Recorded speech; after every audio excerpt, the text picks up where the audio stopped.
একটা উন্মাদ বসে আছে। পাশের বিছানার নিশা নামের মেয়েটা এখন তার একমাত্র সঙ্গী। মেয়েটা অধিকাংশ সময় ফাঁকা চোখে তাকিয়ে থেকে, তাও কেন জানি মালিহার মনে হয় মেয়েটা ওকে শুধু বুঝতে পারে। বুধবার মালিহার মেডিটেশন ক্লাস। রাত 10টায় সবাই ছাড়া পেল। ক্লান্ত হয়ে সে দরজা ঠেলে ঢুকল। লাইট নেভানো ছিল। করিডোর থেকে আসা আলোয় রুমের ভেতরে আবছায়ায় মালিহা তার জীবনের সবচেয়ে ভয়াবহ দৃশ্যটা দেখল। গলায় ওড়না পেঁচানো নিশার মৃতদেহটি ফ্যানের সঙ্গে ঝুলছে। চিৎকার দেওয়ার মতো ক্ষমতাও মালিহার নেই। মনে হলো অদৃশ্য কিছু তার মুখ চেপে রেখেছে, নিঃশ্বাস নিতে দিচ্ছে না। এবার মালিহা সত্যি মানসিকভাবে অসুস্থ হয়ে গেল। তাকে আর চেনা যায় না। শরীর ভেঙে গেছে, চোখ বসে গেছে, সেখানে প্রাণের কোনো ছায়া নেই। সেদিনত ফ্যানের দিকে তাকিয়ে থেকে নিশার ঝুলে থাকার ছবিটা মন থেকে মুছে ফেলার চেষ্টা করে।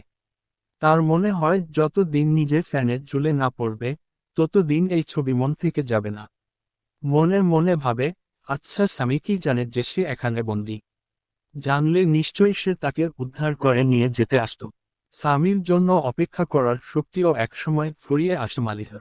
একদিন রাতে সে জীবনের চরম সিদ্ধান্তটি নিয়ে ফেলল।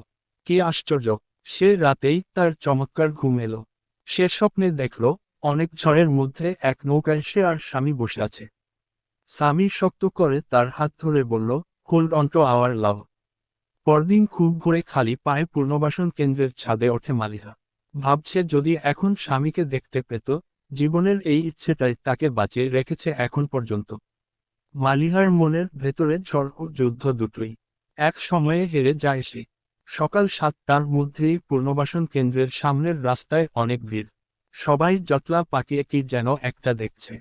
পাশেই পুলিশের গাড়ি। স্বামী যখন ভিড় ঠেলে সেই জটলার মাঝে এলো, ততক্ষণে মালিহার রক্তমাখা নিথর দেহটি পুনর্বাসনের শেষ যাত্রার জন্য প্রস্তুত।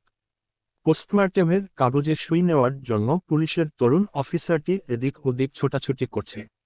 স্বামীর চোখের সামনেই মালিহাকে একটি নোংরা মলিন চাদর ও চটে মুড়িয়ে একটি ভ্যানগাড়িতে তোলা হয়। গাড়ি ছুটতে থাকে ঢাকা মেডিকেল কলেজের পথে।